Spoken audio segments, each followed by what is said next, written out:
各位網友，大家好啊！玩書走天涯，走進歷史，走出現實。今天玩書，我們繼續聊這個關於中國的這個人口這個變化這個話題啊。就是為什麼要聊這個話題呢？因為這個2025年中國統計局這個數據出來了啊，就是出生人口792萬，但是大家注意到一個很重要的一個叫總和出生率只有 0.98 啊，連這個日本都還 1.2 了，对吧？那麼按照 0.98 这樣一個公布數據看，什麼意思呢？就是說2個人只能生不到1個孩子了，平均來講。那麼要想維持人口的平穩，或者是總人數不下降的話，總和生育率需要多少呢？需要 2.1 啊，這個數據大家可以看到啊，網上可以查到。那麼玩书要跟大家分享什麼東西呢？就是 0.98 2個人生1個孩子這樣一個數據，在未來25年就會使總人口降低一半。這個算法網上可以查到，你可以查 ChatGPT 啊，查這個 Gemini 啊，中国的有 DeepSeek， 这个数学算出来25年人口減一半。那麼按照中國現在14個億來算的話，我們假如說14個億，25年減一半7個億，再過25年減一半 3.5 個億，再過25年減一半就是不到2個億了，對吧？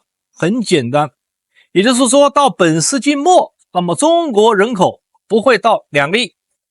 假如目前總數是14億的話，這個過程不可逆。為什麼不可逆呢？因為這個人口這個問題啊，它不是一個簡單經濟問題。如果只是經濟問題，那麼經濟改善了，那麼它可能生人多了，那就好辦了。但是縱觀全世界，這個人口下降、生育率下降這個趨勢啊，它不是經濟問題。經濟是一個因素，但是絕對不是主要因素。主要因為它是個文化習慣的改變。那他原來願意多生，他又能養得活，他就多生。他現在不願意養，經濟是一個問題，但是不是主要問題。大家可以在網上可以看各種文章啊，就是他這個已經不可逆了。你想逆的話，要改變文化習慣，那可不容易。有的你像伊斯蘭，他們這個生得多，一家可以生好多，生4個5個平均啊。那麼這個文化習慣，這個華人來講，原來曾經有過，就是在這個20世紀初的時候，這個亞洲國家生育率普遍比較高，尤其是熱帶國家。但現在也不行了，泰國也下來了，現在韓國是最低了，韓國到我記得好像是 0.8 了吧，比中國還低。這個已經改變不了了，不可逆了。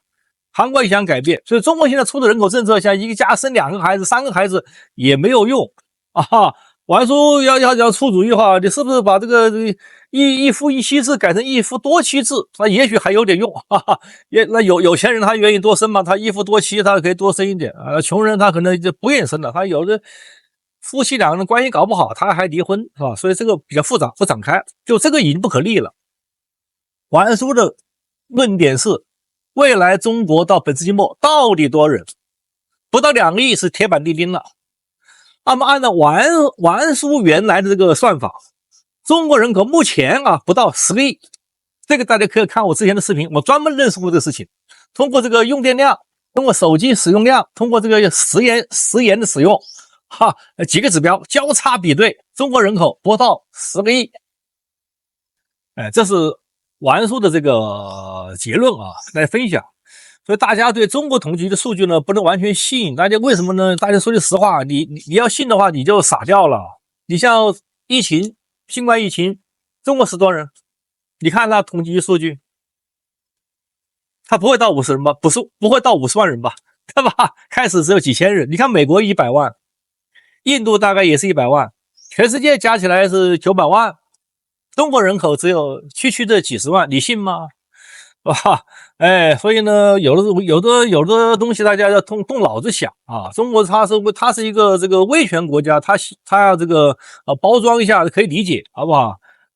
好不好？它有不同的口徑計算，但是我們看實際的，所以中國的人口呢，大概目前在10個億左右啊上下，我認為應該不會高於10個億。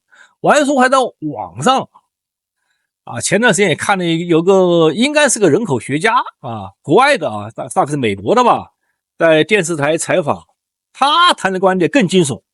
那完說跟大家分享一下，看大家覺得有沒有道理啊？他認為大概是5個億左右了，應該不會比美國人口多。目前中國完說呢，覺得這個說法有點好像有點不是蠻站住腳，但是他的邏輯我覺得大家可以跟他講講啊，我覺得還有道理啊，沒完推算過。他怎麼推算呢？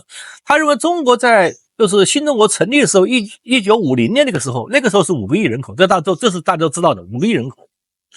他說要到1990年達到10個億的話，當時中國好像是9.7個億10個億吧，就是40年達到10個億的話，他說你把這個數字輸到ChatGPT，輸給人工智能，你們算它的總和生育率是多少？這個可以算出來。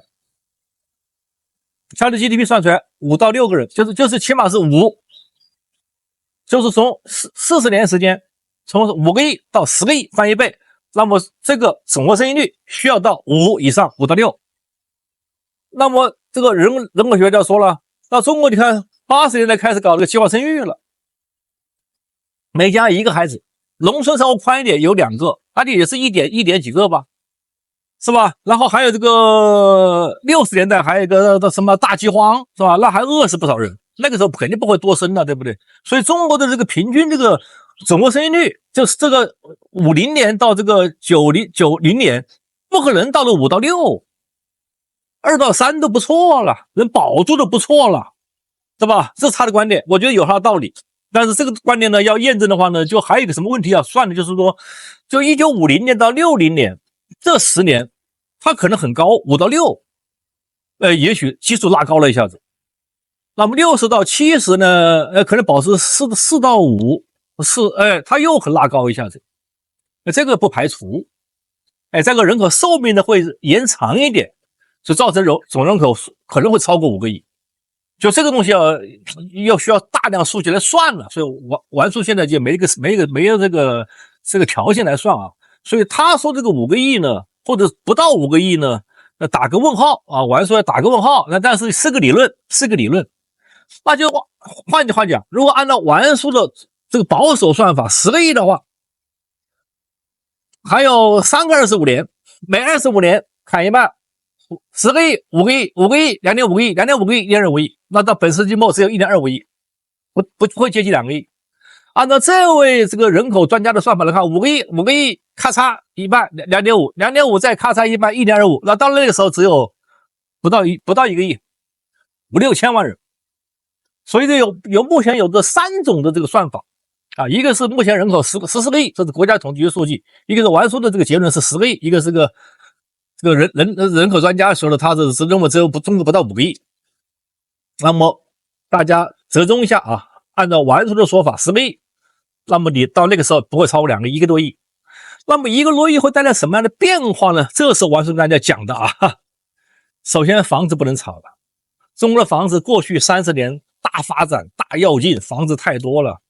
現在我在住的這個中國的武漢，據了解，武漢的有的地方比較偏遠位置，跌到了每平米不到800塊人民幣，一平米已經跌破成本價了。成本價也不是这個800塊錢一平方嗎？所以中國的房子未來，現在目前目測已跌了一半了，武漢跌了50%多了，這個是網上有數據啊，這中部城市了，有代表性的嘛。啊，那麼沿海呢可能會好一點啊，北上廣深會好一點，那麼其他的，那麼3線城市、4線城市，那以後就不能碰了。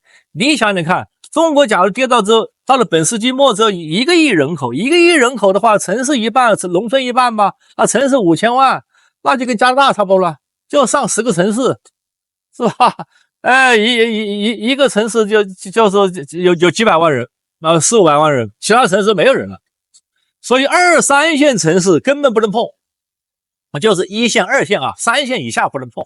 2線像武漢還勉勉強強，因為畢竟在中部嘛，它還有一個這個9省通衢這個位置，就省會城市，說白了，省会城市沿海的中部的還可以，那就加起來全國也就10幾個城市了，能夠人口過100萬的了。說白了，未來是這樣一個趨勢啊，所以房價未來肯定是不行啊。到了这個本世紀末了，玩叔預測房價跌 90%啊，那房子就你沒人住去維護就還麻煩。我今年在中國我都知道，這個湖北那個中南路中北路的地方，有的商用寫字樓已經叫零元租了，就只要交物業管理費就可以入住，不用交租金了，就商業樓宇。那麼住宅还到不了這種情況。那未來的大家的趨勢你變嘛，人口越來越少，所以中國未來什麼所謂的這個大國夢啊、強國夢啊，已經在人口這個大的話題下語境下沒戲了，沒人了。所以呢，我也現在也比較理解，像西方為什麼像加拿大引進人口啊、非法移民啊搞進來啊，像美國也搞啊，他们原来有這個算法，就是說人口減少之後移民來是吧，可以降低勞動力成本是吧，然後呢否則沒人了。但人多了之後呢，這個經濟也沒發展起來是吧，加上這個來的人呢不同宗教啊、不同的這個文化呀，搞得這個美國也亂，加拿大也亂，這個歐洲也亂了啊，那這是另外一個問題了，對吧？但是僅從人口來增加來說，它这個有它的好處，但中國人口現在我認為是不可逆了。你生人家二胎三胎給錢，你給多少錢人家不願意生，兩個孩子很累的是吧，從小啊培訓啊，這個輔導啊，哎呀是吧，加上有沒有原來的孝道是吧，現在孩子都是獨立是自強，都不管你家長是吧，父母也懶得管你了啊。我當然這說的是一般情況啊，所以父母也懶得養，所以大家之間是啊都說哎呀不想養孩子啊，丁克族也很多了，就中國這種情況也不可逆了啊，所以大國夢碎一地啊，這是玩叔今天的觀點。以上講的不對的地方，大家和玩叔互動，歡迎啊，打在屏幕下方，謝謝大家。讓你能夠聽到我的心，什麼時候也能把我想起。